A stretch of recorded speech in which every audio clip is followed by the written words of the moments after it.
Yo, Real Darkness Prevails here, and I'm back with my friend Robo Darkness, who hosts Alone in the Woods, my other podcast about scary outdoor stories, narrated by my AI clone so that I don't get throat cancer at the age of 35. These stories feature monsters who enjoy mushrooms, a werewolf who may have saved someone's life, and something sinister mimicking people's dogs, and more. Enjoy these stories from Alone in the Woods. And if you need way more of this podcast right now, you can find it on Spotify and Apple Podcasts, or your favorite podcast app. The House That Wasn't There, from Leander Revick. It was supposed to be a simple weekend getaway, a peaceful retreat to the mountains, away from the chaos of city life. My friends and I had rented a cabin on the edge of a small, forgotten town, a place that seemed like it hadn't changed in decades. The cabin was isolated, surrounded by towering pines that blocked out most of the sun, and the roads were winding and narrow, leading you deeper into the woods. When we arrived, the place looked perfect. A rustic log cabin with a stone fireplace, wooden floors, and a front porch that overlooked the valley below. We couldn't wait to relax. But something felt off from the moment we stepped inside. It wasn't the creaky floors or the stale air. No, it was something more subtle. A sense that we weren't supposed to be there. That night, we gathered in the living room, sipping wine and telling stories around the fire. The wind howled outside, shaking the windows and rattling the trees. It was the kind of night that made you feel like you were the only people in the world. Then the knocking began. It wasn't loud at first, just a soft, rhythmic tap against the front door. At first, we thought it was an animal, or maybe the wind, but it continued. Tap, tap, tap. I volunteered to check it out, thinking it might be some local knocking on the door, either lost or looking for help. But when I opened it, there was nothing. Just the dark, empty night stretching into the woods. Confused, I closed the door, but as soon as I turned around, I noticed something strange. The cabin had changed. The layout was different, subtle at first, but unmistakable. The windows that should have faced the valley were now looking into dense, tangled trees. The hallway that led to the bedrooms had shifted, now ending in a door I hadn't seen before. My friends noticed it too, and we began to panic, trying to make sense of what we were seeing. We went outside to try to ground ourselves, but what we found left us breathless.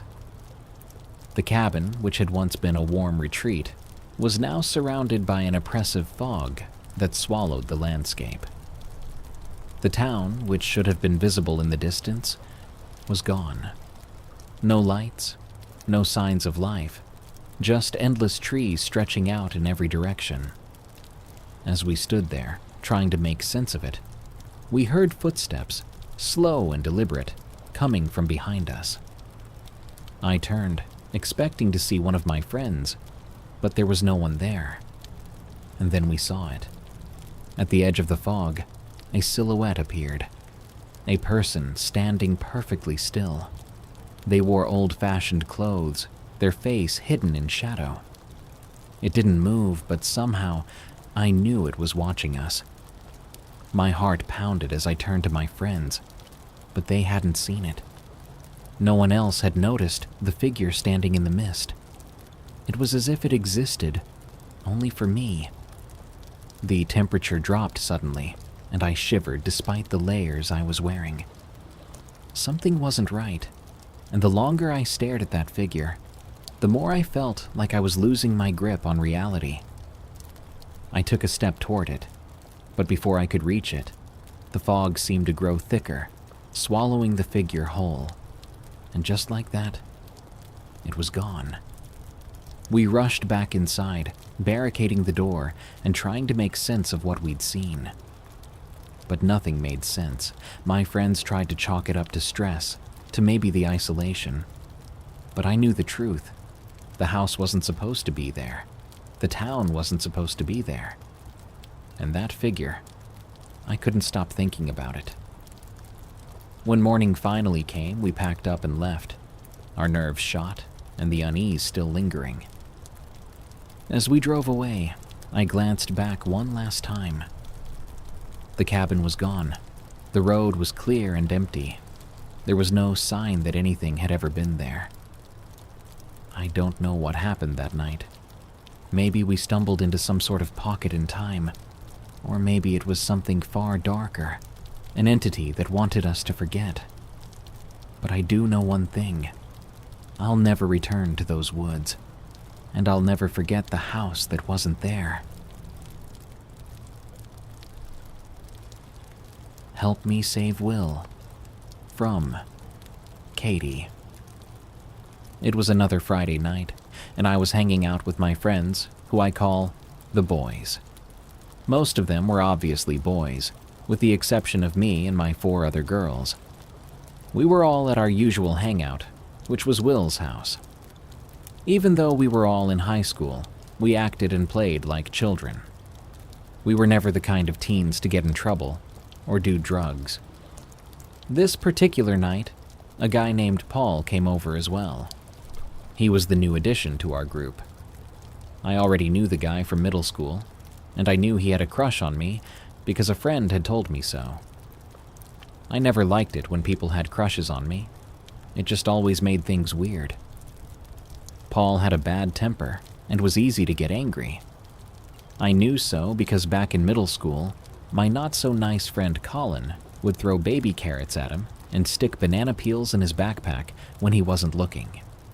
Paul would get so angry and say things like, "I'll kill you," and other unnecessary threats. The dude seriously needed to chill out. Anyways, that night we were taking turns riding around on the golf cart that Will was driving. I hopped on the back, and to my disappointment, Paul sat right next to me. During the ride, he said, "You can hold my hand if you get scared," which I thought was ridiculous. It was just a golf cart ride. When we got off, he offered for me to wear his hat. I declined and walked away. Around here, wearing someone else's clothing was a sign of being in a relationship or ownership in a way. I saw my stupid friend wearing his hat a few minutes later. She was the kind that craved any attention she could get. Later, we're sitting outside the garage, waiting for Will and the other guys to get back. It was just me, 2 of the girls, and Paul. He played some crappy love song and talked about how he kissed his ex-girlfriend one last time before moving away. The way he was talking sounded like he was trying to get our sympathy. His whole story was just awkward, and thankfully, Will and the guys showed up. Some of the guys hopped off, and Paul hopped on, calling for us to come along with him. I said no, and my girlfriends didn't go either. It was dark, and they were going to be driving through the woods like we were earlier. I didn't think it would be a good idea for us to be in the dark woods with the guy anyway. If Paul wasn't there, I would have gone, but I just didn't trust the guy. So Will drove off with Paul into the woods. I was relieved to finally have Paul gone for a while. Relaxed, I talked with the girls in the driveway. Minutes later, we see Paul running towards us and panicking. We asked him what was wrong. He said he had heard a wild javelina squeal and jumped off the golf cart and ran away. If you don't know what a javelina is, they can be dangerous animals. I remember almost being attacked by one as a kid and throwing Cheetos at it to make it happy. But I knew there were no javelinas around Will's neighborhood, and so I thought Paul was just hearing things. Paul then started pleading with me to come with him into the woods so we could go save Will. He said things like, "Will is my best friend, and I'm not going to let him be attacked." He also said, "Don't you care about Will? Help me go find him. Come on, let's go." Paul was doing everything in his power to guilt me into going with him to go save Will. I told Paul, "First of all, Will is fine. He's on a golf cart. Ain't no javelina gonna get him. Second of all, There's no way I'm going with you into the woods in the middle of the night to go look for Will." "Will is fine. You're the stupid one for jumping off the golf cart. Javelina would have gotten you if there was one." He seemed frustrated after I said that. My friend Billy had come out of the house at this point and also wanted to go look for Will. I had enough and was about to go inside with my girlfriends when Paul complained, "What is wrong with y'all? You're acting as if I'm gonna do something to you." I turned around at him and yelled angrily, "What the hell is wrong with you? You don't try to guilt trip girls into going into the woods with you. The fact you even said that scares me." Then Paul immediately started trying to apologize, but I was pissed off and already started to walk inside. We don't hang out with Paul anymore. We still see him, though, at school. The guy is just a desperate, horny teenager who would have been with any girl who said yes. I later learned that I wasn't the only girl in our group of friends to be creeped on by Paul. He had pinched Brandy's butt and secretly dated my other friend, Gina. I can see Paul being the kind of guy who abuses his wife and has an unstable relationship because he showed all kinds of red flags, even if they're small things like offering his hat or trying to lure you into the dark woods. I don't trust people easily, and I sure as hell never trusted Paul.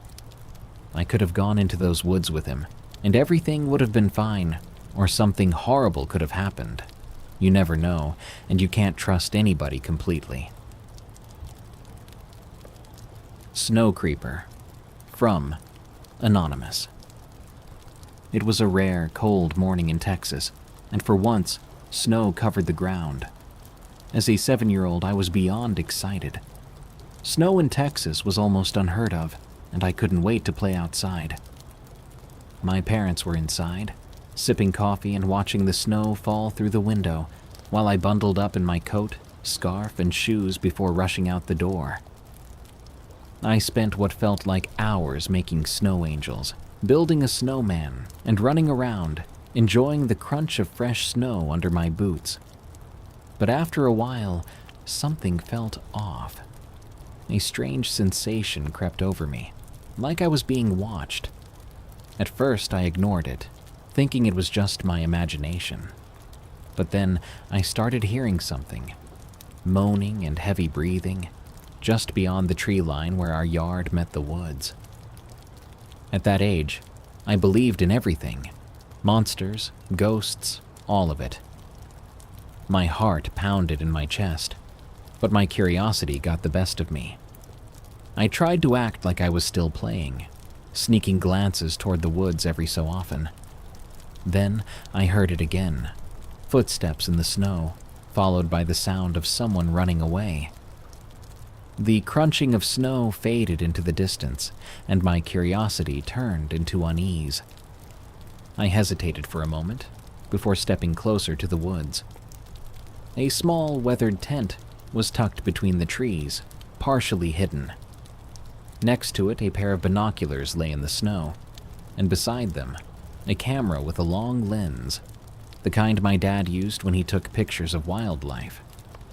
I felt a knot form in my stomach, but I took a deep breath and approached the tent. Peeking inside, my breath caught in my throat.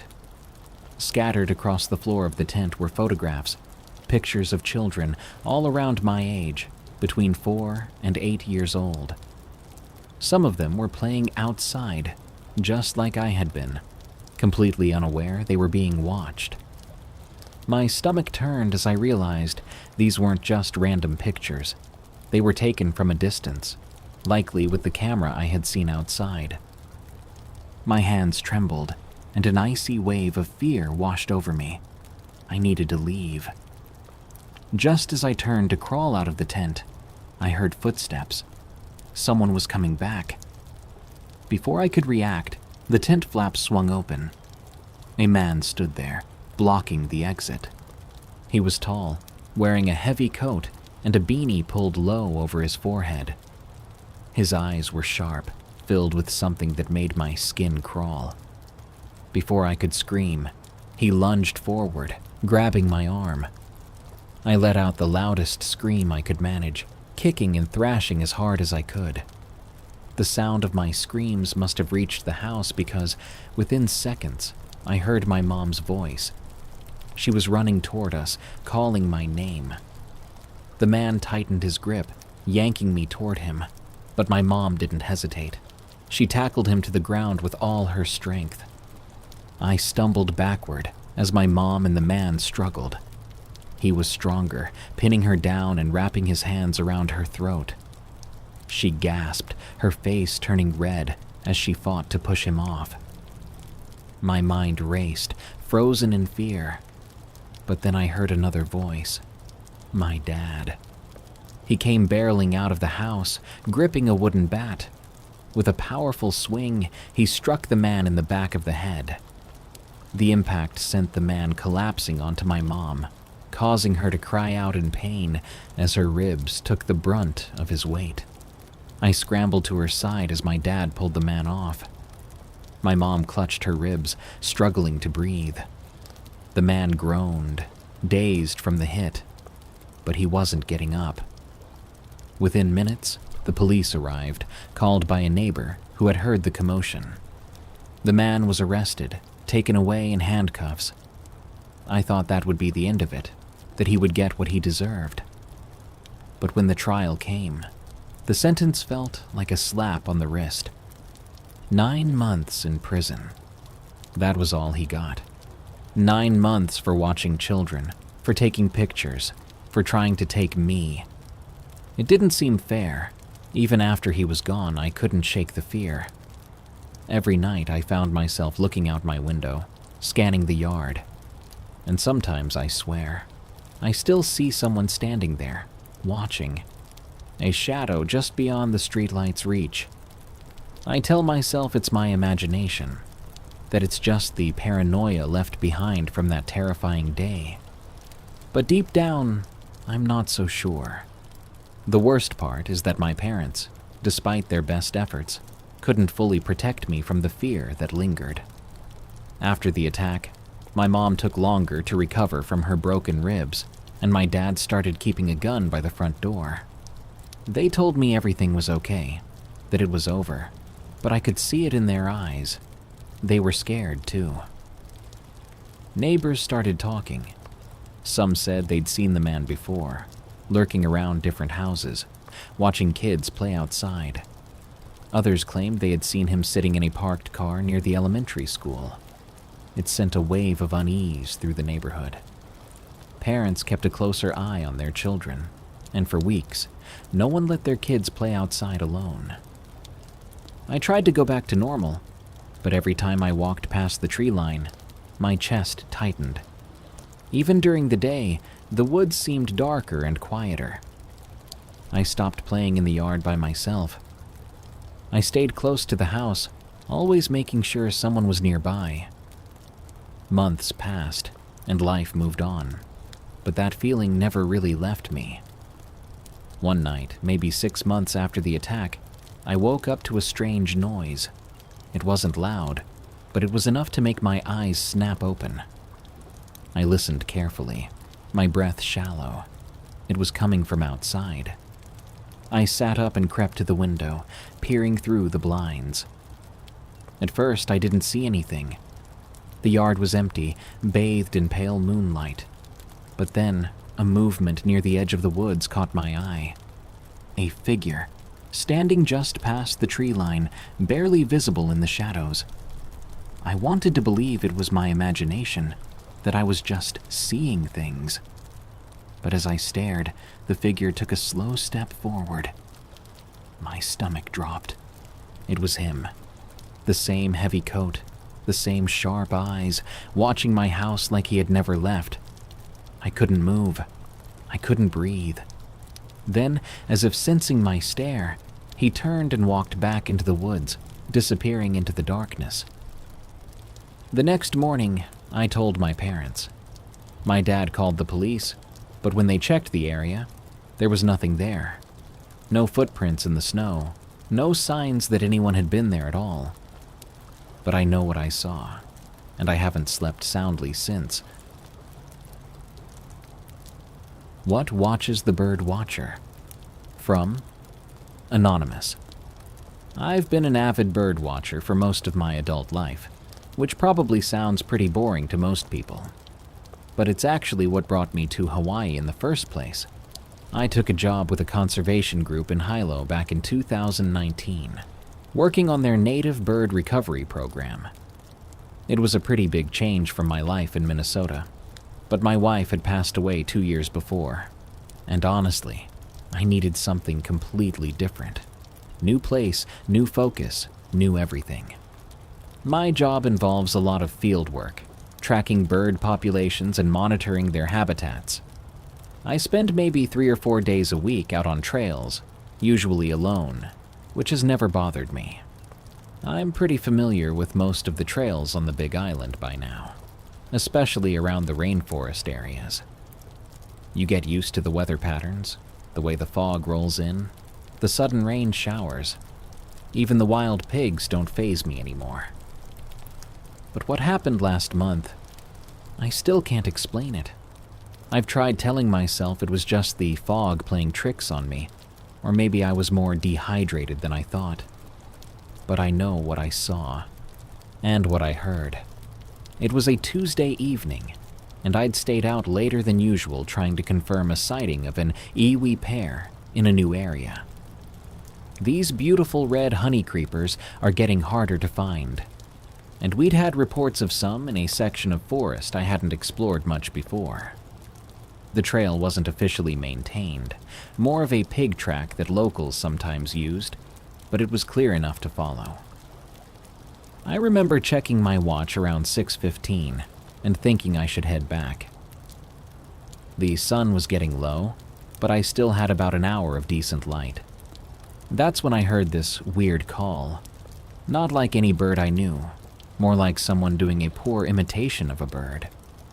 It was this strange, hollow whistling sound that seemed to echo even though I was in a pretty dense part of the forest. I turned around to try to locate the sound, and that's when I saw something that made me freeze. About 50 yards back down the trail, there was this figure. At first I thought it was another hiker, but something was off about the proportions. It was tall, well over 6 feet, but too thin, like someone had stretched a person out. It was just standing there between 2 ohia trees, completely still, and even though I couldn't make out any features, I had this overwhelming feeling it was watching me. I'd heard locals talk about night marchers and other Hawaiian spirits before, but I'd always nodded politely and changed the subject. I was, a pretty practical person. But standing there on that trail, all those stories suddenly felt very real. I started walking faster, trying to convince myself I was being ridiculous. But then I heard that weird whistle again, closer this time, and when I looked back, the figure was maybe 30 yards away. It moved so strangely, not quite walking, more like it was gliding just above the ground. The mist was starting to roll in, making it hard to see clearly, but I could tell its arms were too long, hanging down almost to the ground. My heart was pounding so hard I could barely breathe. I picked up my pace, no longer caring about being quiet or watching for birds. The trail started to get steeper, and I was half jogging, half scrambling up the rocky sections. Every time I looked back, that thing was closer. The whistling had changed too. Now it sounded almost like words, but in a language I didn't understand. I fumbled for my phone, wanting to take a picture or maybe call someone, but my hands were shaking so badly I dropped it.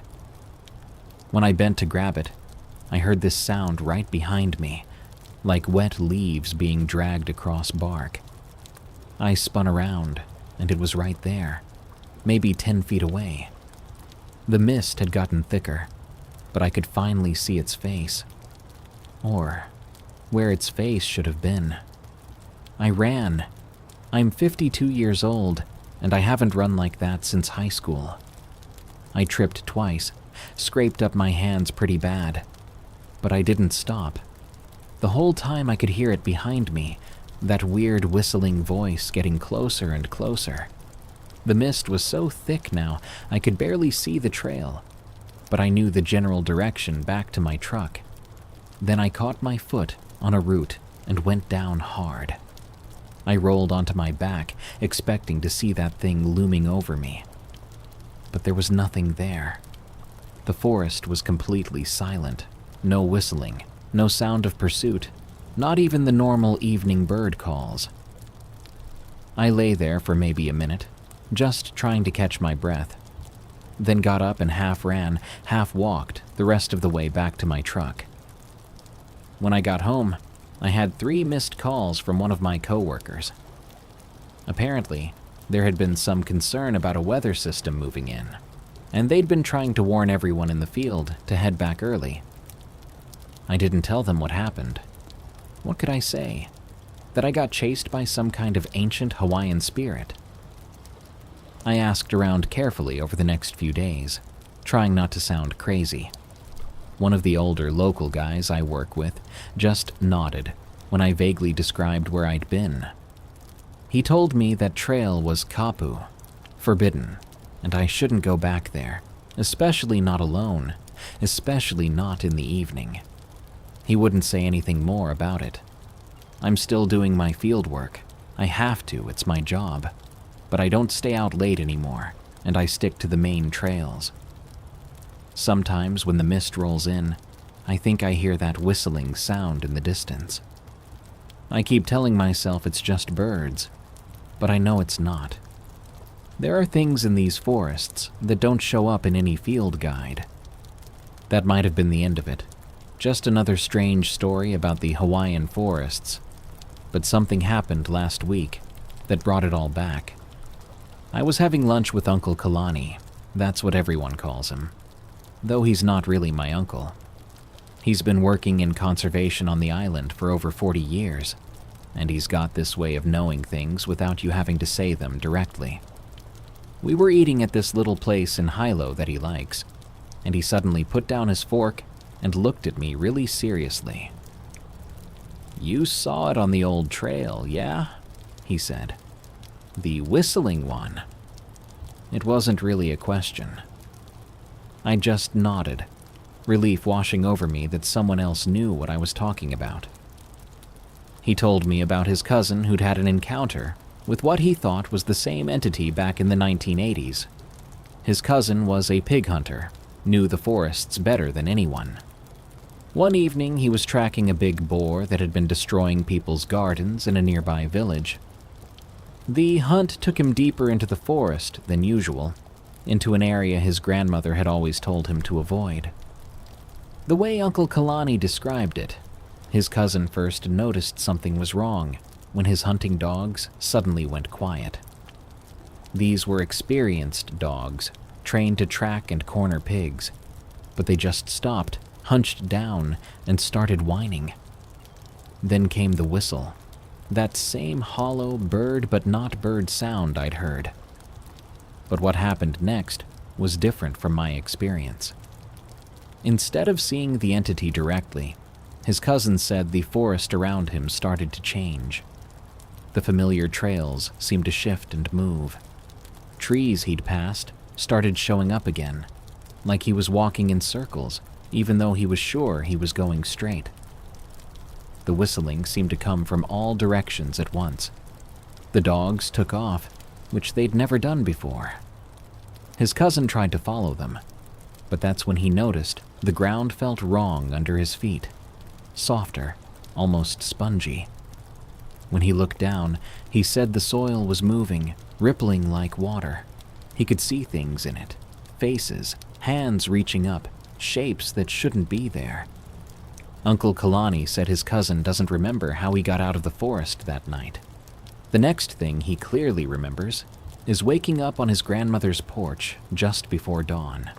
His clothes soaked, even though it hadn't rained, with strange marks on his arms that looked like someone had wrapped long fingers around them. The dogs found their way home 2 days later, but they were never the same after that. They wouldn't hunt anymore. and they'd go crazy if anyone tried to take them back into the forest. After telling me this, Uncle Kalani was quiet for a long time. Finally, he said something that still gives me chills when I think about it. He said we were lucky, both me and his cousin, because we'd encountered it in its warning form, when it was just trying to scare us away from places we shouldn't be. Sometimes, he said, it appears differently. Sometimes it doesn't just chase people out. I didn't ask him what he meant by that. Some things, I'm learning, are better left unknown. But now, when I'm in the field, I carry a tea leaf in my pocket, Uncle Kalani's suggestion, and I pay a lot more attention to which trails I take. More importantly, I pay attention to that feeling you get sometimes. That little voice telling you that you shouldn't be in a certain place at a certain time. Because sometimes that voice knows things we don't. What I saw on my property has been following me. From Snowho Joe. I've lived out here in Washington for over a decade, right up against the National Forest. It's quiet, peaceful, and most of the time, the only things I have to worry about are deer getting into my garden or coyotes sniffing around my property. But if you've heard my previous story, you know I've seen things out in those woods that I still can't explain. That night changed the way I look at this place, and while I haven't seen it at my house again, I don't think that means it is done with me. This happened in late spring, just after the last frost had passed, and the forest was coming alive again. The early rains had given way to warm, damp afternoons, and it was the perfect time for morel hunting. I've been picking morel mushrooms for years. There's nothing quite like the taste, and when you know where to look, you can gather enough in a few hours to last for months. If you've ever purchased these delicacies, then you know how expensive they are and why it's worth it to make the effort to find them. That morning, I set out with my usual gear: a canvas bag, a walking stick, and a good knife. I kept a sidearm holstered at my hip, not something I always carried, but after what I saw that night, I felt more comfortable being armed. The place I was headed to was about 2 miles in, deep enough that few people ever ventured there, but I knew the area well. The hike was uneventful, the forest alive with bird song and the occasional rustle of small animals darting through the underbrush. Everything felt normal. For the first hour, I had good luck. I found a few patches, took my time picking, and enjoyed the solitude. It wasn't until I was a little over a mile in that something felt off. I didn't notice it right away, but there was a subtle change in the air, a shift in the atmosphere that made me pause. The birds had gone silent. The background hum of insects had faded. It was as if the entire forest was holding its breath. I stood there for a moment, listening. At first, I heard nothing but the breeze through the trees. Then, just barely audible, I picked up on something else. A rhythmic sound almost like breathing. Slow, deep inhales, followed by long, measured exhales. It was close. Close enough for me to hear it clearly. I turned slowly, scanning the tree line. Nothing. Just dense forest stretching in every direction. I told myself it was my imagination, that maybe I was just on edge. But as I took a step forward, the breathing stopped. Abruptly, like whatever was making it had just realized I was listening. That's when I noticed the footprints. These prints were larger, deeper, and fresher than my own. Not to mention they clearly weren't made by shoes. They hadn't been there when I passed through the first time. Something had been following me. A chill ran down my spine. I didn't want to panic, but my instincts were screaming at me to leave. I tightened my grip on my walking stick, scanning the trees again. Still nothing, but I could feel it. That unsettling, prickling sensation of being watched. I started walking back the way I came, trying to keep my pace steady. Running wouldn't do me any good. Whatever was out there had the advantage in these woods. My boots crunched against the damp earth, every sound amplified by the eerie silence. Then, just as I rounded a bend in the trail, I heard it. A branch snapped. Not just a small twig, something heavy and big. I stopped, heart hammering in my chest. I turned my head slightly, catching a glimpse of movement in my peripheral vision. Something dark shifting between the trees. It was big, bigger than any person should be. I swallowed hard, my fingers tightening around the grip of my sidearm. I didn't want to draw it unless I had to, but I wasn't about to take chances. The figure moved again, stepping behind a thicker cluster of trees, just far enough that I couldn't get a clear look. I could feel my pulse in my ears. My throat suddenly became drier than it had ever been.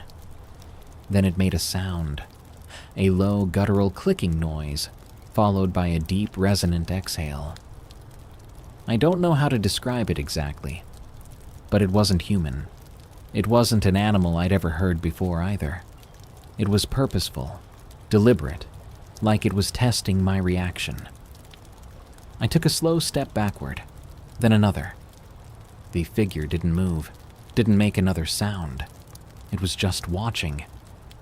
I knew if I turned my back on it, I'd regret it, so I kept my eyes on that spot, moving as carefully as I could. Then, just as suddenly as it had come, it went. The figure shifted again, blending into the trees, and in a blink, it was gone. I didn't stick around to find out where it went. I moved as fast as I could without outright running, keeping my ears trained on the forest behind me. By the time I reached the edge of my property, the sounds had faded, but that feeling, the one of being watched, never really left. That night, as I sat on my porch, staring out at the darkened tree line, I couldn't shake the thought that whatever was out there, it knew me now, and I had the sinking feeling that this wouldn't be the last time I saw it. I spent much of that night sitting on my porch, listening to the sounds of the night, and just replaying the day's events in my head.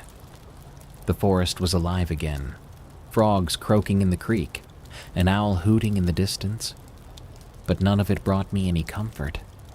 Something had followed me today, something that wasn't just a passing animal or another person out foraging. Whatever was out there knew me now, and I couldn't help but think it had some kind of an interest in me. Whether that was an innocent curiosity or the perception of a threat, I couldn't be sure, but neither thought was comforting. Sleep didn't come easy. Every time I closed my eyes, I replayed the moment I saw it. Dark, massive, moving with an express purpose of limiting visibility.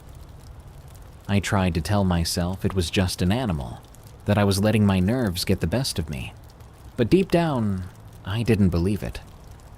Around 3 a.m., I woke to a noise. A slow, deliberate knock somewhere outside not far away. 3 knocks. Not the wind, not something I had left out tipping over.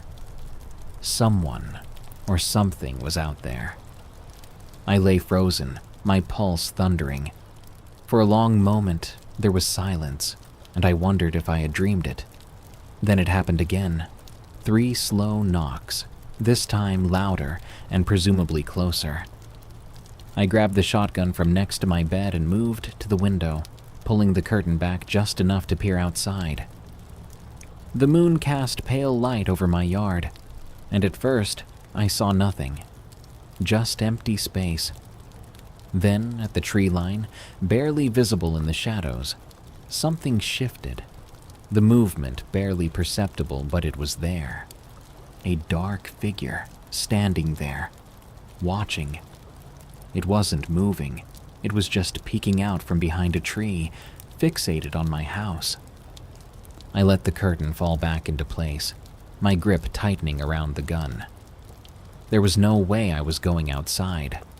Instead, I sat in the chair by the window, staring at the tree line, my body stiff with tension. I stayed that way for hours, watching, listening, barely daring to breathe. But it never came closer. Eventually, as dawn broke, the tension in my chest eased just enough for me to move. I stepped onto the porch, gun still in hand, and scanned the area. Nothing. But when I eventually walked toward the trees, I saw them. Footprints, huge, deep impressions in the damp earth. They led from the forest edge to within 20 feet of my house, then back again. Whatever had been out there had stood in my yard for a long time before retreating. I spent the day trying to think of any reasonable explanation for what kind of animal this could be. But as I walked the perimeter of my property, I found more unsettling evidence. Near the edge of the woods, a tree had been stripped of its bark. And then there was the smell, a thick, musky odor that hung in the air, clinging to everything. It was like wet fur mixed with decaying leaves, pungent and unfamiliar. The kind of scent that sent a warning through every instinct I had. I didn't go into the woods that day. I told myself I just needed time, that I'd wait until things felt normal again. But as the days passed, I felt more and more apprehensive about going into the woods at all. Some nights, I'd heard movement just outside my property line, branches snapping, something heavy shifting through the brush. Always far enough that I couldn't justify grabbing my rifle, but close enough that I knew I wasn't imagining it. One night, I heard some kind of a call. Deep, resonant, almost like a howl, but not quite. It started low, rising into something eerily close to language. The hair on the back of my neck stood on end. Then, before I could process what I had heard, another call responded. This one farther off in the distance. There was more than one. Whatever I had seen, whatever had followed me, I wasn't dealing with just one. And whatever they are, they seem to have some sort of an interest in me. I stopped going into the woods altogether for a long time. Days turned into weeks, then months. Eventually, the sounds at night lessened, and I let myself believe that maybe they had moved on. Maybe they had lost interest in me. Then one morning, I stepped outside to find something sitting on my porch. A single morel mushroom placed directly in front of my door. It was fresh, perfectly intact. I stared at it for a long time. I don't know what this means. Are they friendly? Just curious, maybe? Trying to help me for some reason? Or is this supposed to be a threat? Like they know what I was doing in the forest, and they don't want me doing it. I honestly don't know.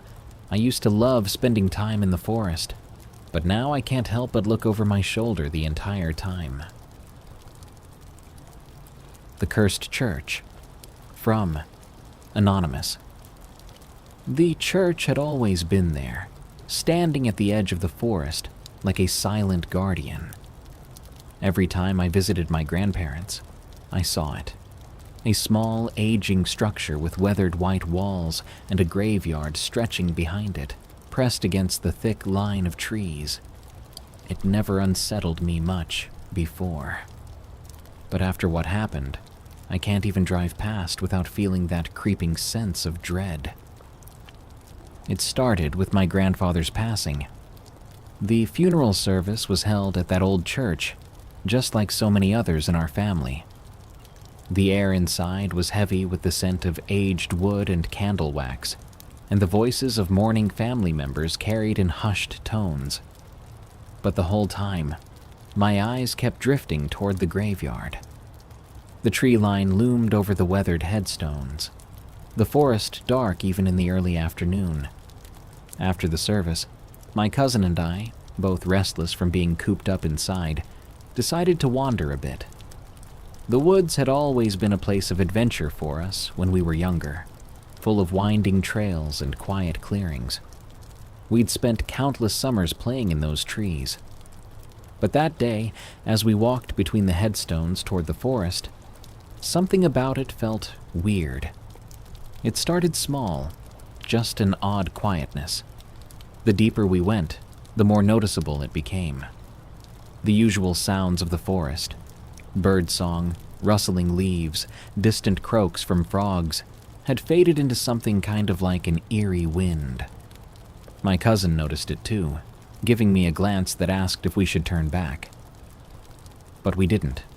Not yet. We pressed on, following an old path that wove through the undergrowth. The air felt damp and heavy in a way that had nothing to do with the lingering humidity of late winter. As we walked, we came across an old wooden structure barely standing, a one-room schoolhouse, long abandoned, half swallowed by the forest. I had never seen it before, and I'd spent plenty of time in these woods. The windows were shattered, the roof caved in on one side, but it still stood, a relic of a past no one had cared to preserve. We stood there for a long moment, staring at it. Something about it made me uneasy, like we had stumbled into a place that didn't want to be found. Then, from deeper in the woods, we heard something snap, a branch breaking underfoot. I turned toward the sound, my stomach twisting into a knot. "Did you hear that?" I whispered. My cousin nodded slowly. "Yeah, maybe a deer."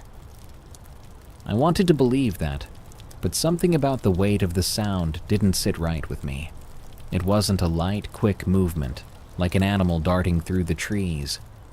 It had been deliberate, steady, like something creeping toward us and making a mistake. We both stood frozen, listening. For a few moments, there was nothing.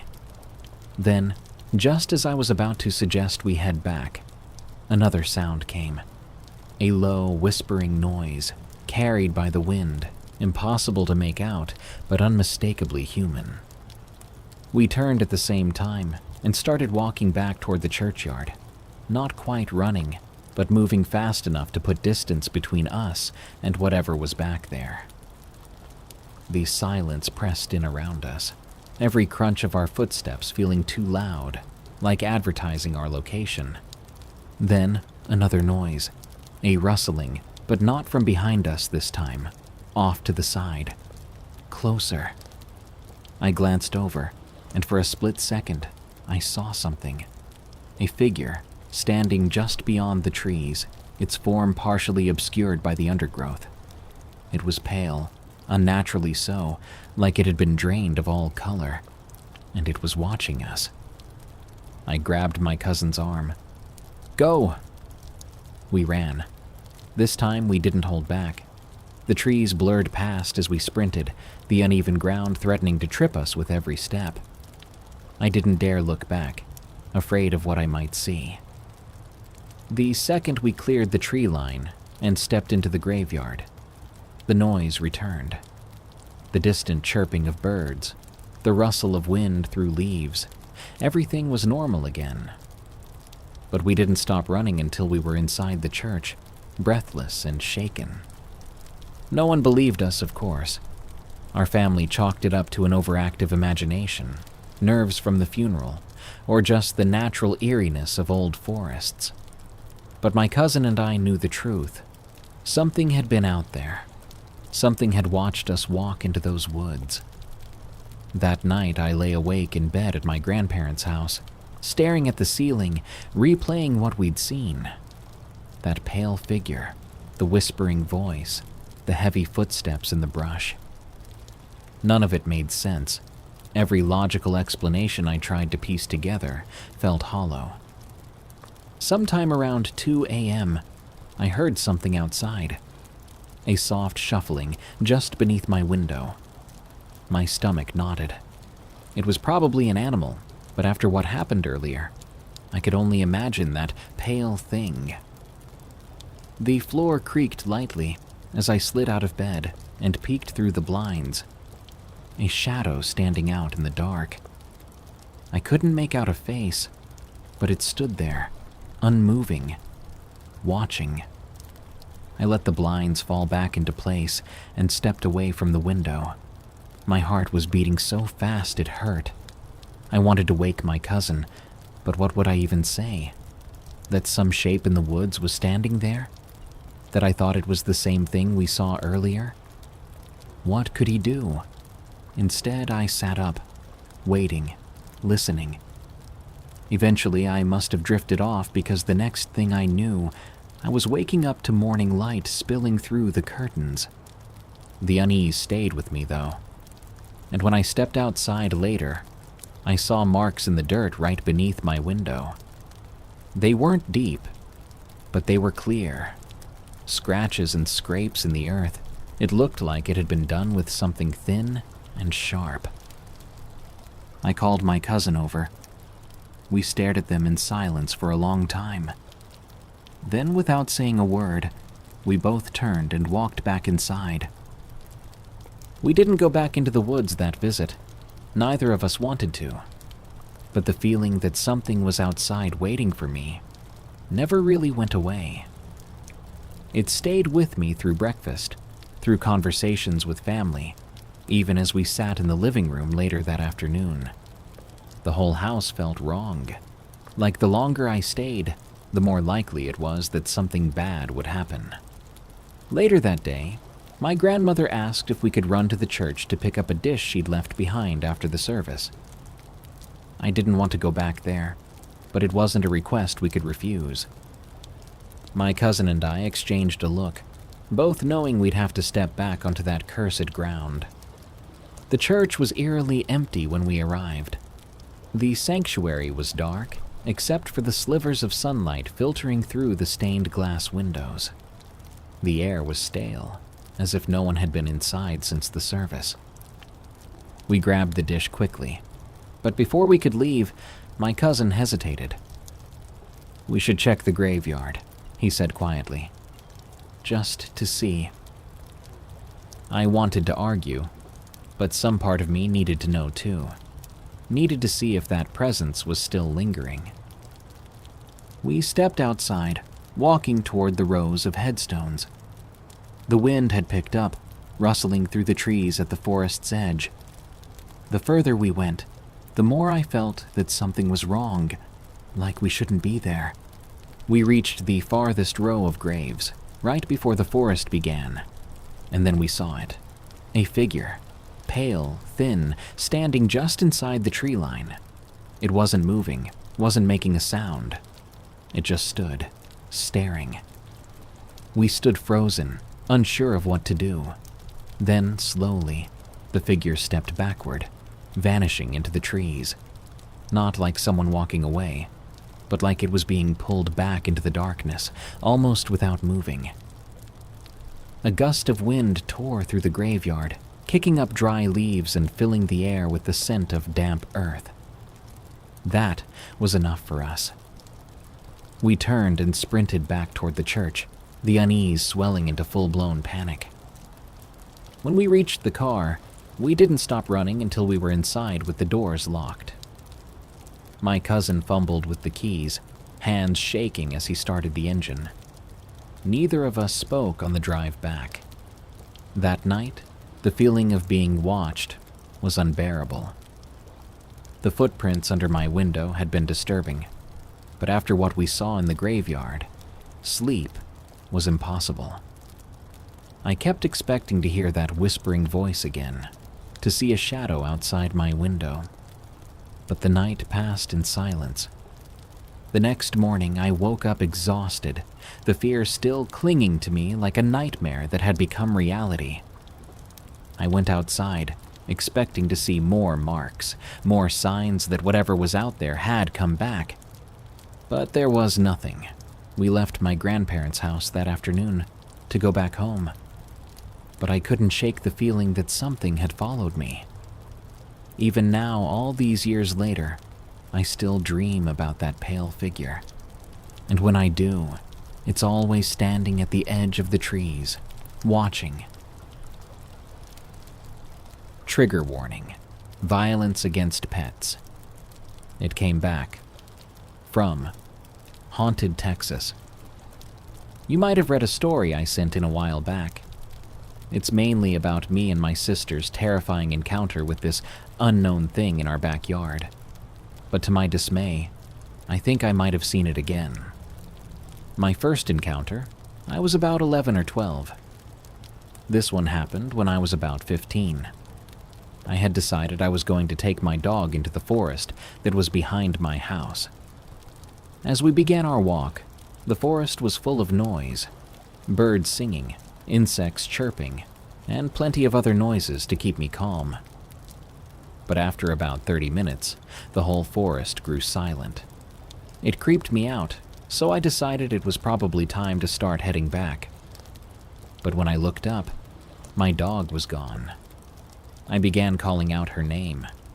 I didn't see her, so I started whistling because that was usually how I called her back to me. I think that was my first mistake. After about a minute of whistling, I heard some noise from behind me, and I slowly turned around. It was her. I had finally found my dog. But once I got closer, I began noticing some odd things about her appearance. Her back legs seemed too long, and her fur seemed too shaggy. That's when it hit me. I began having horrible flashbacks of that thing that terrorized me and my sister. And then it clicked. That wasn't my dog. This was some twisted monster, and it was trying to imitate my dog. My stomach dropped, and goosebumps crawled all around my body when I heard this thing say, "Hello." It was that same voice, the same sickening voice that had been plastered across my mind ever since the first time I saw it. I booked it home. My heart broke to think of my dog being left in the woods with that thing, but my fear overpowered me. I could hear it behind me. It was gaining on me, but luckily, after a couple of minutes, I had finally made it home. I cried all night, wondering if I was ever going to see my dog again. We found her body by our back fence the next day. She had huge scratch marks and had been dragged from out of the woods. My dad blamed coyotes, but I know exactly what did it. The hate for it has been burning inside of me for weeks. If anyone knows what this thing is, please help. There are places in this world that never should be revisited. Places with histories too dark, too full of suffering to simply be left behind. Yet curiosity always wins, and when a group of friends dared to step inside the ruins of a long-abandoned asylum, they found more than just peeling wallpaper and broken furniture. Some things linger, waiting for someone foolish enough to disturb them. Welcome back to Alone in the Woods, where we explore the terrifying, the unexplained, and the unforgettable encounters lurking beyond the tree line. I'm Darkness Prevails, and in this episode, we have chilling tales of the unknown, from encounters with creatures that shouldn't exist to the eerie remnants of places left behind for good reason. Have a story of your own. I want to hear it. Submit your terrifying outdoor experiences at darkstories.org or go to eeriecast.com/outdoor. Your story might just be the next one we share. And if you enjoy the show, don't forget to leave a rating on Apple Podcasts and Spotify. It helps us out more than you know. Now, stay close, watch your step, and whatever you do, don't let the fire die out, because the night is still young. My Neighbor is a Werewolf. From Mrs. Bell. My mother, may she rest in peace, had this thing about nature and its harmony. Spider in the house? Catch it and release it outside. Wasp's nest hanging from the back porch. Catch the whole hive in a wooden box, take them deep into the forest, and wait until they calm down before opening the lid and leaving quietly. Bella, remember that nature has a way of balancing itself. Nothing ever exists without claiming that territory, and anything new has to take it from its previous occupant, she used to say. I lived in a small neighborhood suburb. a nice neighborhood with a large section of forest just past our backyard. I knew that forest well. I'd play there every day all summer, and even walk a worn path to my friend's house through it. My neighbor was an older man in his mid-40s named Mr. Martell. A quiet man with dark hair graying on the sides and the coldest eyes I'd ever seen. He didn't talk much, but when he did, his voice was gravelly and rough.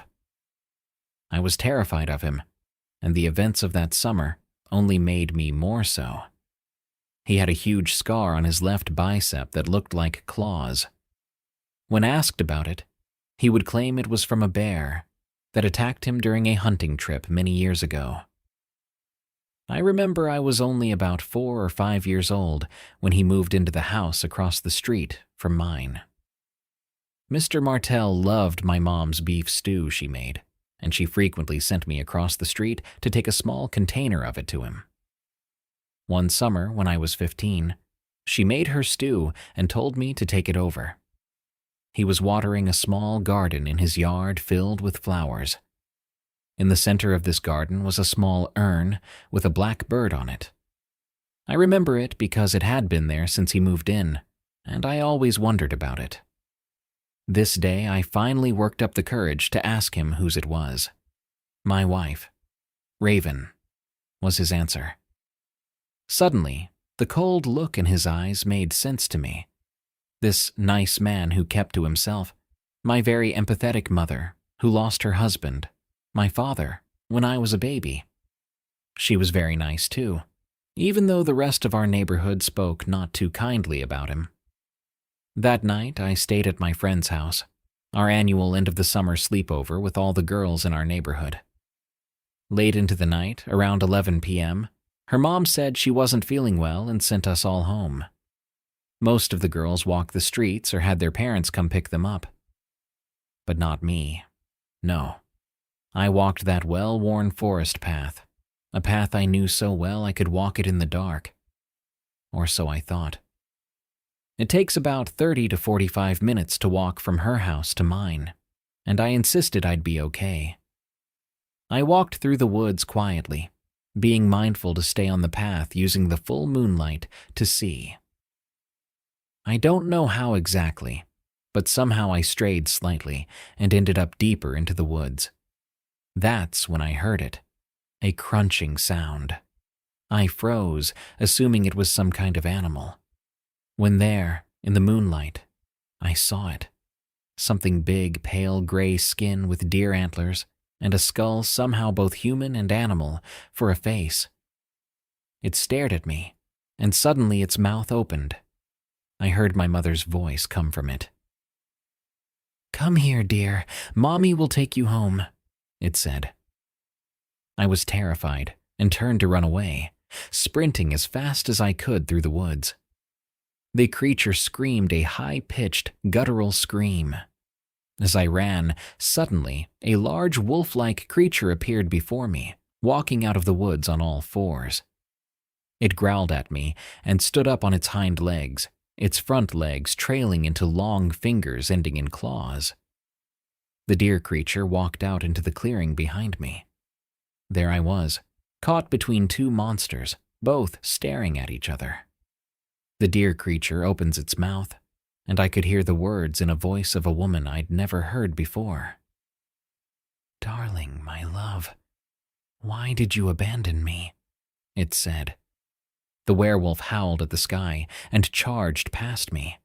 I watched as the two began to fight, a hail of teeth and claws with blood flying everywhere. The deer creature was sent flying and slammed into a tree right beside me and screamed. Then it locked eyes with me and began to change me when the werewolf tackled it to the ground. "Run!" it shouted. I didn't wait any longer, sprinting home. Just as I came into the clearing of my yard, I saw my mother on the back porch watching for me.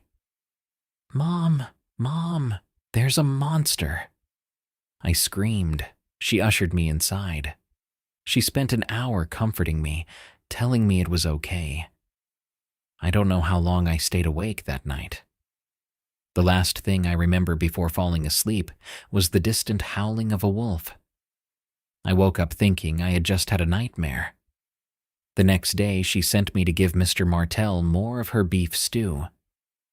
When I went over to his house, I knocked on the door. When he opened it, I saw his head was wrapped in bandages, covering his left eye, and so were his arms. He smiled at me, took the stew, then put his finger up to his lips. "Shh," he shushed me. "Stay out of the woods at night, Isabel," he said. I hurried home. I rushed into the kitchen to my mother. "Mom, I think Mr. Martell is a monster." She smiled and convinced me I must have had a bad dream. But she did say something along the lines of, "If monsters were real, him being here explains why there aren't any other monsters around." Mr. Martell died about 6 months later, due to cancer, according to his family. His son moved in across the street with his wife. There, in the garden, to this day, right next to the urn with the bird, is another one. This one with a full moon on it. It's been about 20 years since then, and I had long forgotten that night. I've gotten married, had a daughter of my own, and often send her across the street with my mother's beef stew for Mr. Martell and his wife. Recently, my daughter came running inside one night, shouting, "Mom, Dad, I think Mr. Martell is a monster." My husband had this confused look on his face, but I simply smiled and said, "Well, of course he is, sweetie. Do you see any other monsters around here?" Someone was watching us. From Travis's 12. At the time of this incident, I was 14 years old. It was one of those long summer days when the sun hung in the sky a little longer than usual, casting golden light through the trees. My neighbor and I had been exploring the woods near my house, something we did often, though there were still areas we hadn't ventured too far into. The land stretched far beyond what we could see, dotted with old abandoned camps and traces of people who had been there before us. Some of those places felt untouched for years, yet there was always the eerie feeling that maybe, just maybe, someone or something was still watching. That day, we decided to push our exploration a little further, wandering past familiar paths and deeper into the unknown. We eventually stumbled across 3 camps situated just above the waterfall. These weren't your typical family camping sites. The tents were long gone, but remnants remained: charred fire pits, broken bottles, and scraps of cloth swaying from low-hanging branches. It felt strange, like we were trespassing into a forgotten place that still held echoes of those who had once gathered there. At one of these camps, we found something unusual: 3 arrows, clean and unbroken, lying in the dirt. We weren't sure if they had been used for hunting or target practice, but they seemed oddly placed, almost as if they had been left there for someone to find. A chill ran through me as I picked one up, feeling the smooth wood between my fingers. We joked about them belonging to a lost hunter or some ghostly figure who roamed these woods. But deep down, something about them unsettled me. As the sun began to lower in the sky, we realized we had been out far too long. We weren't even supposed to be together. Our parents had made that clear. But the thrill of exploring had made us forget about time and rules. Worrying that they might be looking for us, we started heading back toward my house. We stopped at the top of the waterfall, looking down at the drop below, the water rushing and foaming as it crashed against the rocks. For reasons I still don't fully understand, we decided to get rid of the arrows. Maybe it was guilt, or maybe we just didn't want to carry them anymore. Either way, we tossed them down, watching them disappear into the water or land somewhere along the shore below. It seemed harmless at the time, just another impulsive decision made by 2 teenagers caught up in adventure.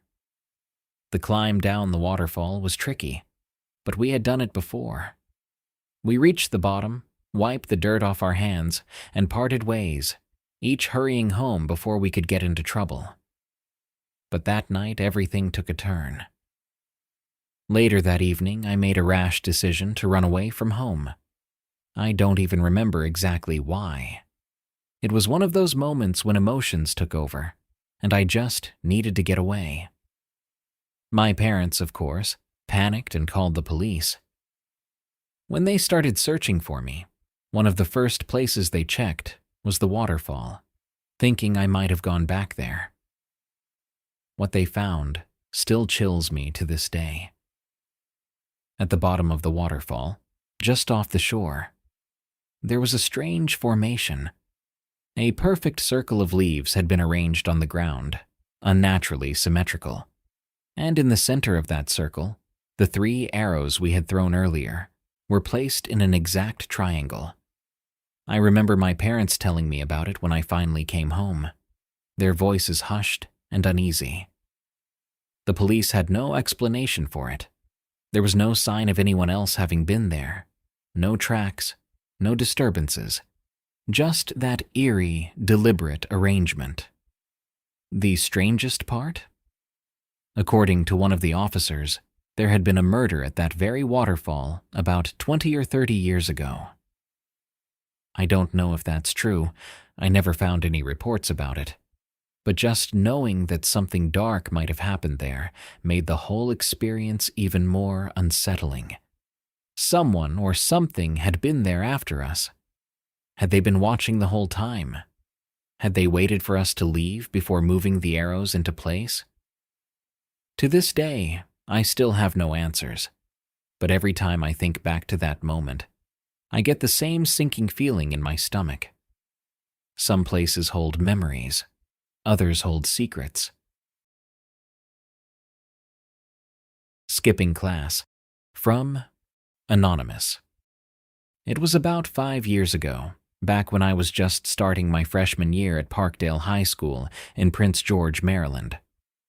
Everyone knew about the dense forest right next to the campus. It was notorious for all sorts of trouble. Students regularly skipped classes to sneak down there, either to smoke, hang out, or simply cut across it into town. It wasn't uncommon to hear whispers in the hallways about someone getting robbed or jumped back there. Our teachers constantly warned us to steer clear, their voices dripping with a seriousness that most kids brushed off. But I didn't take those warnings lightly. My older brother had gone to the same school, and he'd told me plenty of unsettling stories from his own experiences in that forest. Still, despite the warnings and the rumors, I eventually found myself drawn into going down there. My friend Evan had started talking me into it, assuring me that all the horror stories were outdated, exaggerated, or just straight up false. He told me he'd been down there multiple times and never saw anything worse than scattered trash and graffiti-covered trees. His confidence made me curious, so against my better judgment, I agreed to join him one day during our lunch period. We met up by the side of the school building, where the woods crept right up to the edge of the campus. It was clear Evan was excited, his enthusiasm infectious. We slipped quickly into the trees, the loud chatter and bustling sounds of school life fading rapidly behind us, replaced by the quiet rustling of leaves and distant trickle of water. At first, I was nervous, constantly looking over my shoulder, half expecting a group of older students or something worse to leap out at us. But after a while, I relaxed. It was peaceful, and despite some discarded wrappers and empty soda cans here and there, surprisingly serene. The forest had a river that ran right through it, which quickly became our favorite spot. The water was clear in some sections, deep enough in places that you could see right down to the muddy bottom littered with random things students had dropped over the years. There were backpacks, bottles, even a couple of old bicycles abandoned there. Evan and I spent most of our time that first day just poking around, laughing, skipping rocks, and generally enjoying our little escape from school. By the end of the period, I was convinced. The warning seemed overblown, the woods perfectly harmless. The next day, Evan and I decided to return to the woods, feeling bolder now that we had explored it once without incident. This time, though, we invited 2 more friends, Stephen and Rebecca. They were both curious about the area since they had heard stories from other students, but had never dared venture in themselves. During lunch break, the 4 of us met up at the edge of the school grounds, quickly slipping unnoticed into the tree line. It was another warm afternoon, and the sunlight filtered softly through the branches, giving everything a calming golden glow. We led Stephen and Rebecca along the familiar path toward the river, pointing out interesting spots along the way. Rebecca seemed a little nervous but intrigued, while Stephen was already joking around, eager for whatever adventure awaited. As we reached the riverbank, we settled down on a fallen log, watching the slow-moving water flow gently downstream. The river was shallow in most places, but we knew from the previous day that there were deeper areas perfect for swimming or exploring underwater. Stephen joked that he wanted to jump in since he'd already had gym class and had spare clothes. We laughed and encouraged him, thinking he wouldn't actually do it.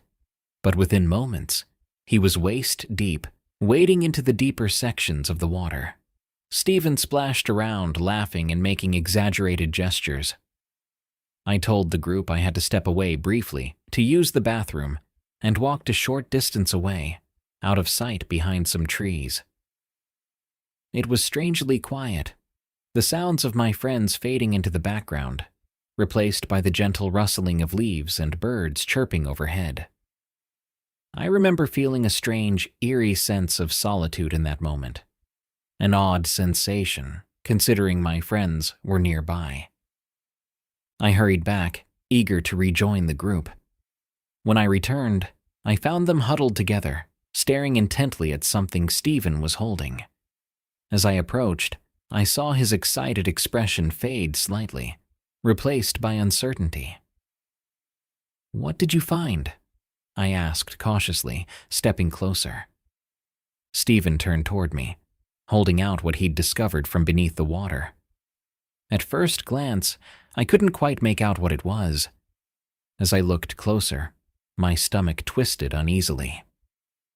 He was holding what clearly looked like a jawbone, small, worn, and undoubtedly real. "Check this out! I found Bigfoot's jawbone!" Stephen joked nervously, trying to laugh off the growing tension among us. I took it from him reluctantly, inspecting it carefully. My fingers shook slightly as I turned it over, noticing teeth still attached, slightly yellowed, with one side broken off. It didn't look animal. My throat tightened as realization set in. "Stephen," I said, my voice shaking. "This is human." He laughed, but it was hollow, forced. "Come on, man, stop messing around." "No," I insisted, pointing out the molars and distinct lack of sharp, animal-like teeth. "Look at this. Animals don't have teeth like these. This is definitely human." Rebecca took a step back, visibly shaken. Evan's face drained of color. Only Stephen still seemed somewhat doubtful, though I could tell even he was beginning to believe me. Suddenly, the peaceful woods around us felt sinister. The gentle sound of the flowing river now seemed eerie, the once calming forest oppressive. "Are you sure there's nothing else down there?" Evan asked Stephen, his voice edged with worry. Stephen hesitated, glancing nervously toward the water. "I don't know. There was a lot of debris and junk down there. It's hard to tell."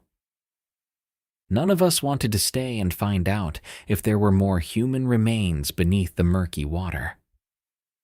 Stephen quickly tossed the jawbone back into the river, and we watched as it disappeared beneath the surface, leaving only ripples behind.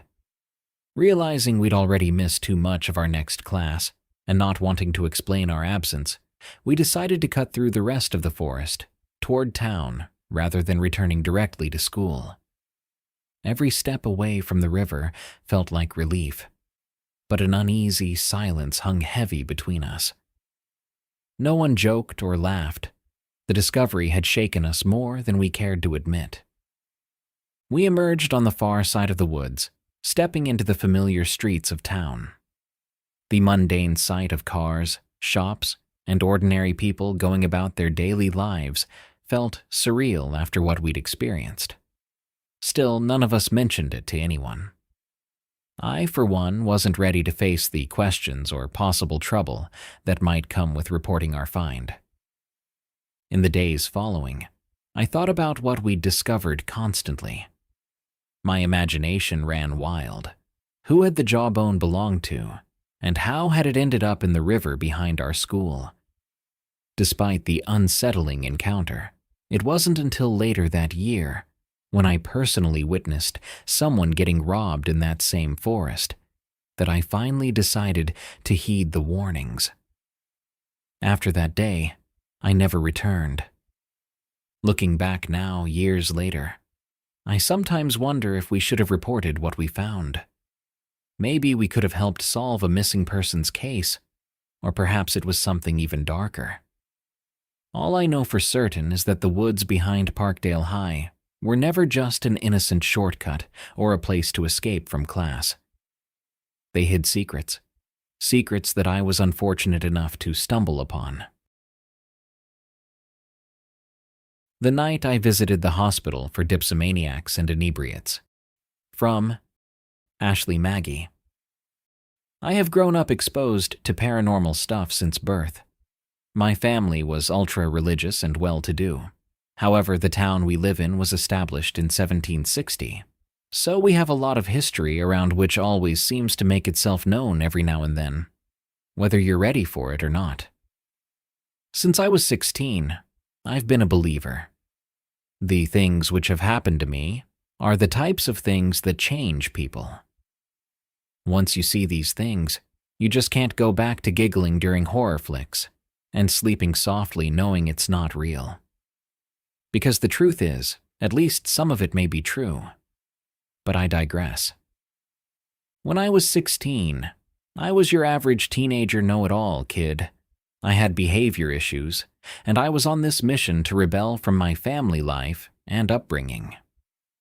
So one fine summer night, I decided to go out with some friends that I had not spent much time with recently. I had been so preoccupied with my new boyfriend, I had neglected this group of friends. But now, in my tears of a breakup, they were more than happy to pick me up, and we went joyriding until the sun set. We picked up some other kids, and this is when my close friend Chris approached me and told me the plan had changed.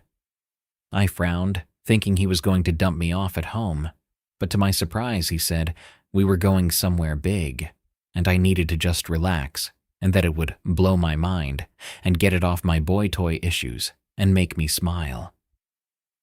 Chris, like me, was a product of our upbringing.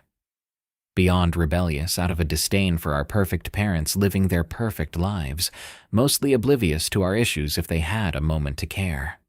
So being the easygoing girl I was, I relaxed in the back of that dirty black Camaro with Grateful Dead stickers, and soon we packed into various cars and headed out single file, about 20 kids in total.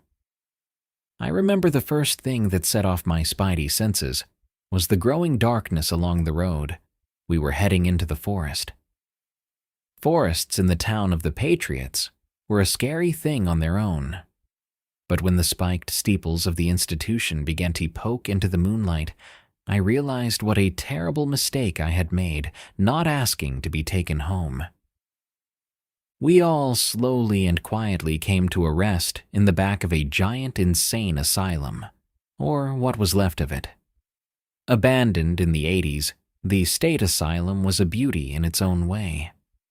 Pillars outstretched to the sky, flanked by connecting buildings 3 stories high, thick black bars over the windows, and stunning brickwork, no doubt, by some of our mason workers in the area. It opened in the 1890s and dedicated as the Massachusetts Hospital for Dipsomaniacs and Inebriates. This was really a catch-all for anyone who needed to be put somewhere. Mental retardation?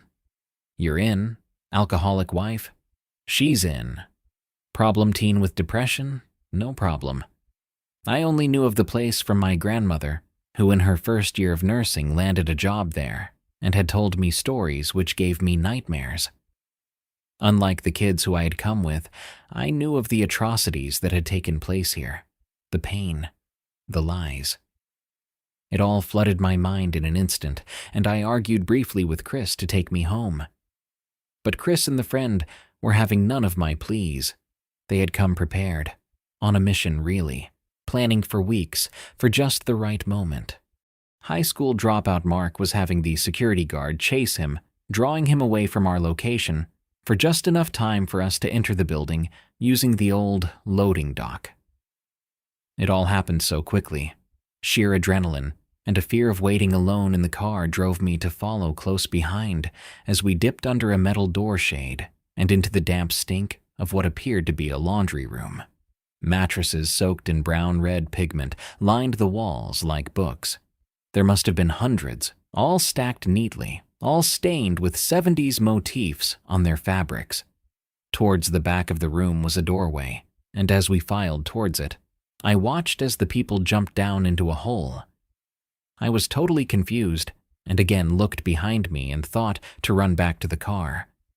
But a girl I didn't really like was standing behind me looking at me, ready to say something about my fear to embarrass me. So I jumped into the blackness, not sure what to expect. To my relief, Chris grabbed my hand, and my eyes slowly adjusted to the complete confusion in front of me. It was a tunnel. A long, partially flooded tunnel, completely ink black. Chris and another kid powered up their flashlights, and I suddenly felt the need to just stay with the light of the flashlight no matter what. The boys went first, followed by me, then the rest of the kids in the back. The walls thinned quickly, and there was just enough room to walk single file comfortably down the hall.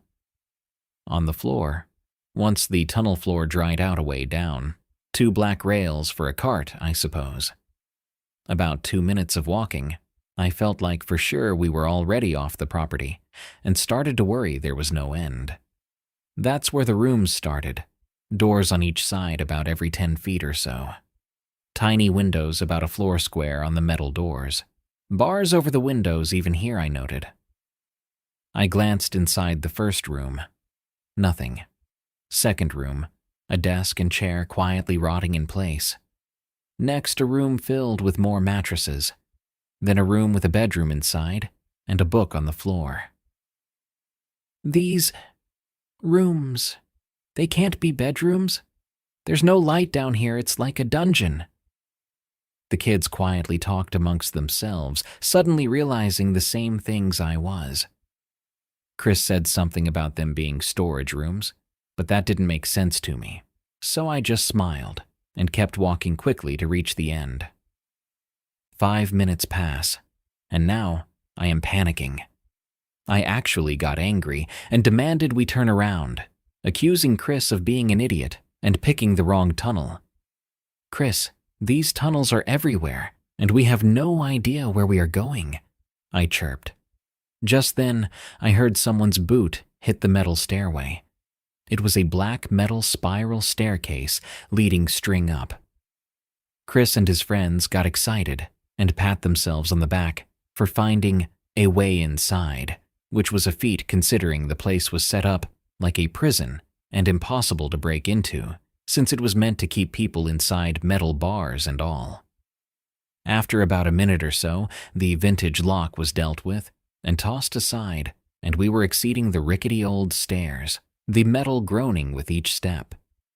I could hear the boys and their excitement and approval from above, and once I got to the first floor, I realized why. It was a day room, untouched since its prime. Toys, chairs, a TV set from the 70s, it all sat quietly in the darkness. A heavy layer of dust layered everything in a manner making it look almost like frost on a cold morning. I looked at the newspaper on the floor. Live from the Boston Garden, James Brown, was the article, 1968. I smirked, thinking how neat it was I was looking at something so ancient to me, and explored further along with the rest of the group. Things proceeded into the night much the same as I have already explained. Down the stairs, into the tunnels, and just when you felt like you could not bear another moment underground, a metal staircase leading to a new room of undiscovered scenery. During this time, my now boyfriend for all of 6 hours was calling my phone, begging to know where I was, so we could chat. I glanced down, then up, and saw each of the kids in our group cuddling up with each other, girls being cute and pretending to be scared, and the boys being chivalrous and staying close. I grew lonely, and begrudging texted my ex the address. About 30 seconds later, he was on the way, worried about me, but probably also interested in this place to a degree. This was a place never discussed in our town, yet I was standing in that very spot, and seeing it was all very real. Wheelchairs remained, with their musty leather restraints still in place. Dirty stuffed animals not been touched in decades. It really was like one day everyone had just disappeared and left everything behind to age. We were approaching the 4th set of stairs in this sprawling complex when I ran to the front and pushed myself in front of Chris. These stairs were really questionable, and we paused for a moment, thinking about returning from where we came from. But I am being newly brave, decided I would climb up first and test it out and see if there was anything worth seeing up there anyways. I ascended around the bends alone up into the moonlight as the voices of my friends grew fainter with each step. At the top, I stood up and glanced around before quickly calling down that it was another room with keys and stuff. I stood in the blackness and glazed around. Then a shape caught my eye, and I froze. In the far corner was a shape, the shape of a person. It slowly stood up and turned to face me from the crouched position. He, was glorious. Black robes slicked around his entire body, his movements more of a gliding floating motion than normal body mechanics. He smiled with white skin and piercing ice blue eyes. He floated up in place, his head coming up to the ceiling, and he just stood frozen in smile before putting his finger to his mouth in a shushing motion. I screamed and called down to my friends, "Hurry! There's a man up here, or a person! Get up here now!" I had only turned my head for a moment before turning back as the thunderous footsteps came roaring up behind me. I turned just in time to watch this person in all black drip down the stairs on the far end of the room. I say drip because that's the best way to describe it.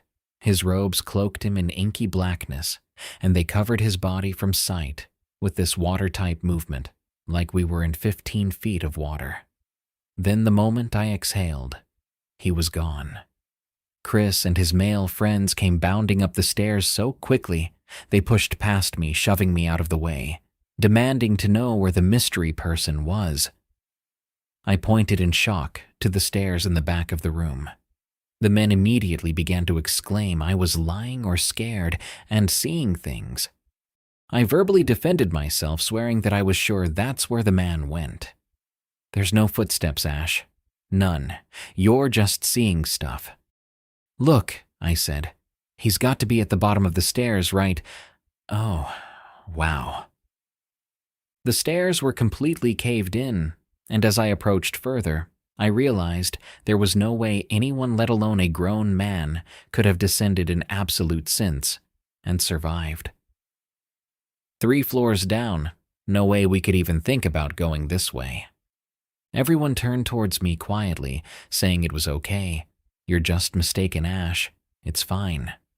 But I would have none of it, and I demanded they go look for the person or get me out of there now. At this point, 2 girls began to cry. They wanted to leave. I was further yelled at, and so I dropped it and just said, "Well, he's gone, let's just forget it then. When he comes back, I told you so." We spent a few moments looking at the room, which was much fuller with artifacts than any of the previous rooms. A room off to the side with a nook had its door open, and so I glanced inside, curious of why it seemed so cluttered compared to the other rooms. It was filled with keys. More keys than doors, that's for sure. It must have been a security room, or maybe a nurse's station. Handwritten notes on patients scattered around in green folders. We sat and took turns reading, not expecting much. But the records reflected horrible things, and the misery was palpable. Beatings and fights, broken bones, and people trying to escape and being reprimanded. My thoughts floated back to the cells lining the tunnel system. Were these places for bad patients? I wondered. But my thoughts were interrupted by a flash of fire ejecting from the wall.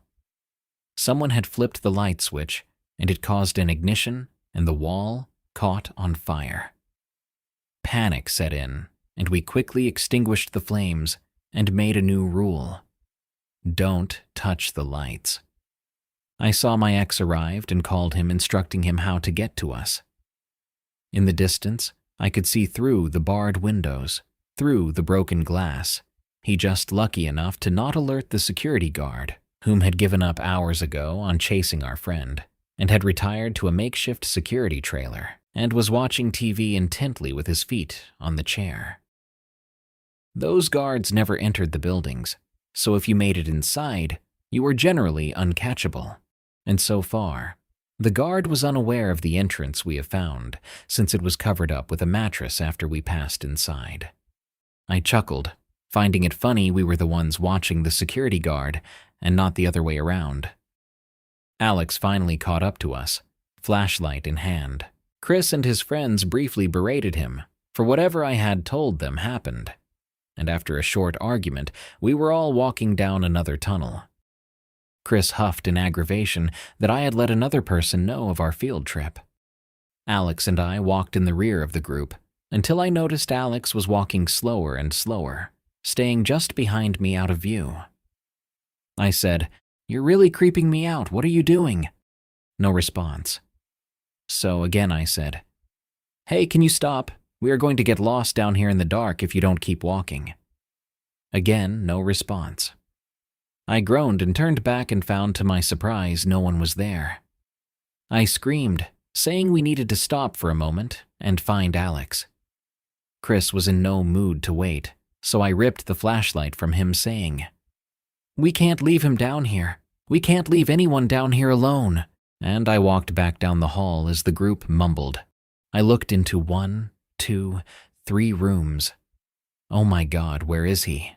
I thought. Finally, my light shone on his brown hair. He was facing away from me inside one of those rooms, staring into the darkness completely still. What on earth is he doing, I thought, realizing he had to have been standing here in the darkness alone for a while. I called out to him, but he didn't move. He was silent until I grabbed his shoulder and yanked him out of the room, yelling in anger and worry. He snapped out of his trance and started crying. I had never seen him cry before, or any boy my age really. So I just hugged him and tried to calm him down to figure out if he was okay. Chris yanked the flashlight out of my hands and set off with the group, so I had to stop trying to talk to Alex and just held his hand tight and followed the group out of the tunnel. Once we reached the stairs, we exited out the doorway and ran off to our cars, yelling goodbyes to our friends. Alex didn't remember anything. He asked me what we were doing and where we were. I took us home and we ended up getting back together after this incident.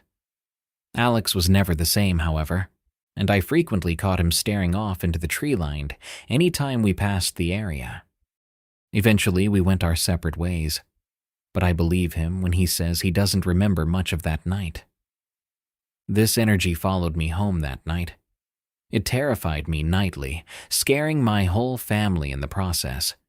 I know it came from the asylum, and I know it's still with me here now, just behind me, breathing in my ear. Some of the most terrifying things came after this night. but you can think of this as my entrance into the paranormal world, officially. As I write this, I look over at the key, the one from that night.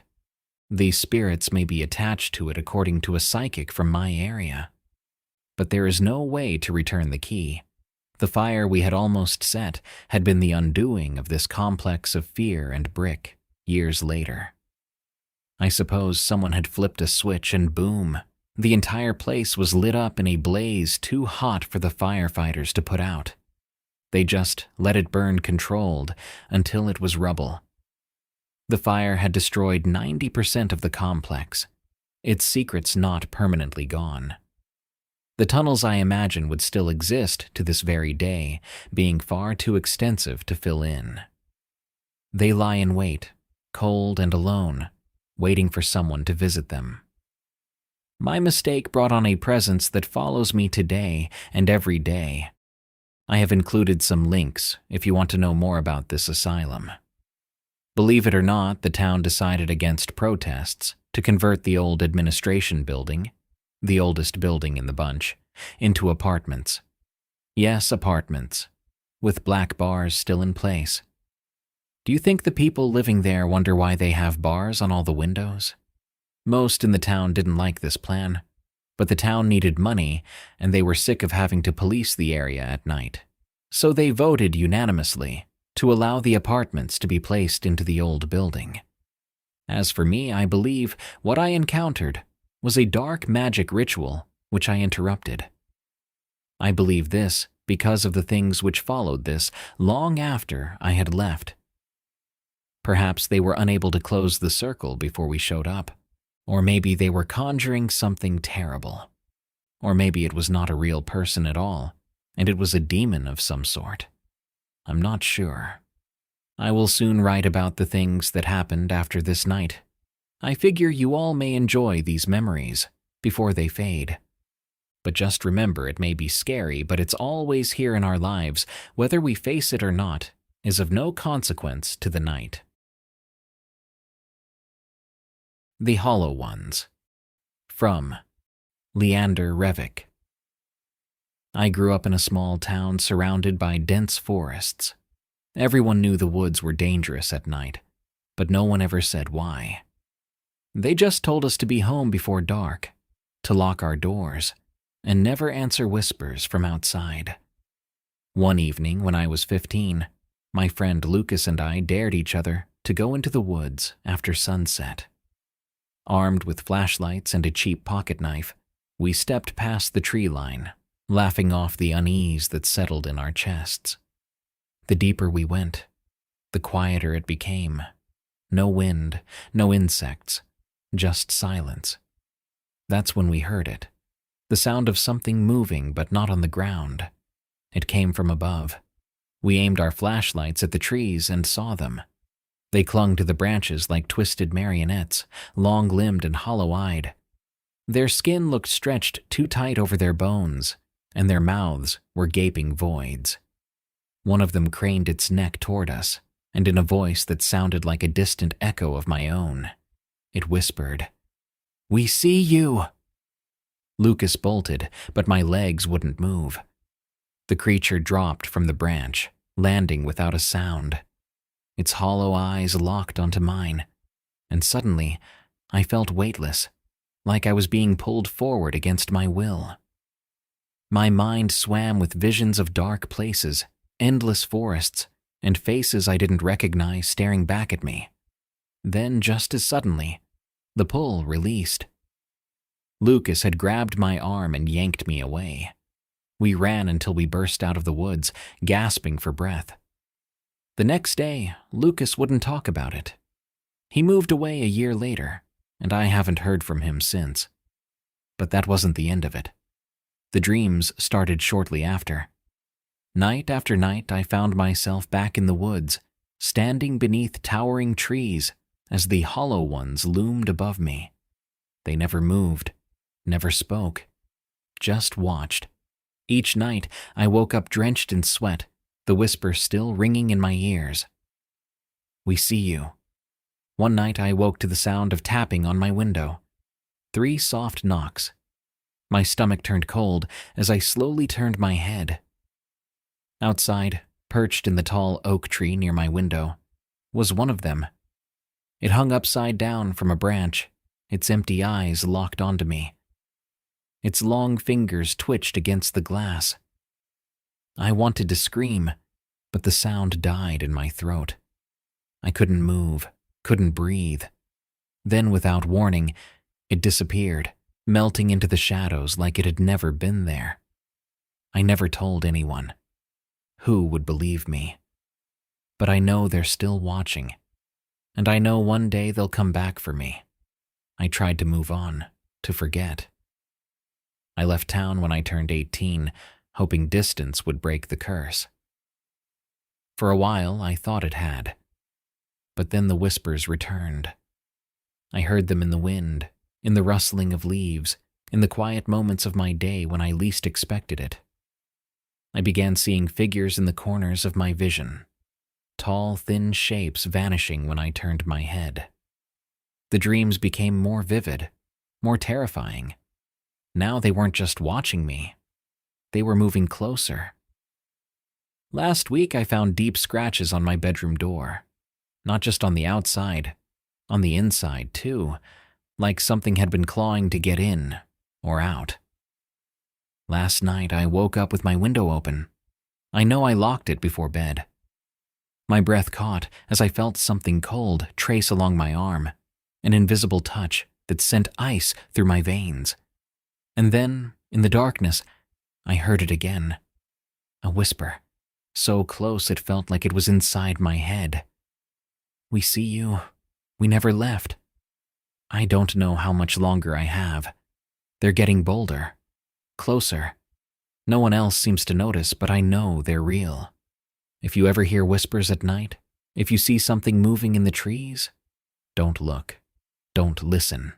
And whatever you do, don't let them see you. There were 3 of them. From Noah Brown. This happened to me when I was about 13 years old. I was celebrating my birthday with my 4 friends, Jesse, Brandon, Alex, and Micah. We were all having a good time, but Jesse seemed a bit down. We asked him repeatedly if something was bothering him, but he didn't answer. Instead, he stood up quietly and walked away towards the treehouse located near the woods behind my house. Initially, we assumed Jesse was just going through a mood and figured he'd snap out of it soon. Suddenly, we heard footsteps and spotted Jesse walking down a nearby path. Confused, we called out his name, but instead of responding, he bolted away from us into the woods. Just as we were about to chase after him, we heard Jesse's voice shouting, "What?" from up inside the treehouse. We were stunned. "Dude, how did you get up there so fast?" we yelled. "What are you talking about?" Jesse replied, sounding equally confused. "I've been up here the whole time." We froze in disbelief, asking him to come down and explain himself. Jesse climbed down and insisted he had been in the treehouse the entire time, completely unaware of what we were talking about. Before he could finish his explanation, we heard a blood-curdling scream echoing from deep within the woods. It sounded like a girl was being attacked, and it sent chills down our spines. Terrified, we hesitated for a moment, unsure of what to do next. Brandon and I eventually gathered the courage to go investigate. We cautiously approached the driveway, which sloped downward toward the woods. At the bottom of the hill, illuminated by the dim evening light, we saw a hideous creature. It was grotesque, resembling something between a horse and a bulldog, with a twisted, distorted face. Both of us stood there, completely stunned by its terrifying appearance. For some inexplicable reason, Brandon decided to throw a rock at the creature. The moment the rock made contact, the creature turned towards us and charged up the hill. Brandon, who was typically on the heavier side and not very fast, somehow managed to sprint faster than I had ever seen. I ran as fast as I could behind him, When I glanced back over my shoulder, the creature had vanished. We reached my porch and stood there panting, thinking the ordeal was over. But suddenly, we saw someone else standing near the porch. We initially assumed it was Alex and shouted at him, "Alex, what are you doing out there?" However, to our horror, the figure transformed from a familiar human shape into the same hideous creature we had just encountered. We rushed inside the house, slamming the door shut behind us. Inside my room, we found Alex and Jesse huddled together, clearly frightened. Brandon and I quickly joined them, and we stayed locked inside my room for about an hour, too scared to leave. Eventually, driven by a mixture of bravado and foolishness, I decided to go back outside and confront whatever was terrorizing us. Alex tried to warn me against it, but I ignored him and stepped out onto the porch. That's when I saw the most terrifying creature yet. It stood about 8 feet tall and was painfully thin, with pale, almost translucent skin threaded with blue veins. Its eyes were dark, hollow pits, and its jaw hung disturbingly low, nearly reaching its waist. I shouted at it, and the creature charged at me with unnatural speed, emitting the most horrific scream I had ever heard, something between the cries of dying elephants and rabbits. Terrified, I ran straight to my dad's car, locked myself inside, and stayed there for the entire night. The next morning, I told my family everything. My younger brother, who was only 9 at the time, arrogantly claimed he could have fought it off, but I knew better. If he had seen what I saw, he'd have screamed and cried. After that night, I learned my lesson. I would never venture outside after dark again. Thanks for stopping by our little campsite here at Outdoor Terrors. To hear your story on the show, send it to us at darkstories.org. For more scary stories from me, catch me on my other podcasts, Unexplained Encounters and Tales from the Break Room, on Spotify, Apple Podcasts, or your favorite podcast app. Or go to eeriecast.com for those and even more terrifying podcasts. Follow me on X or Twitter at Prevails, and if you don't mind, leave a rating for Outdoor Terrors on Spotify and Apple Podcasts. Till next time, I'll see you soon when the campfire blazes once again.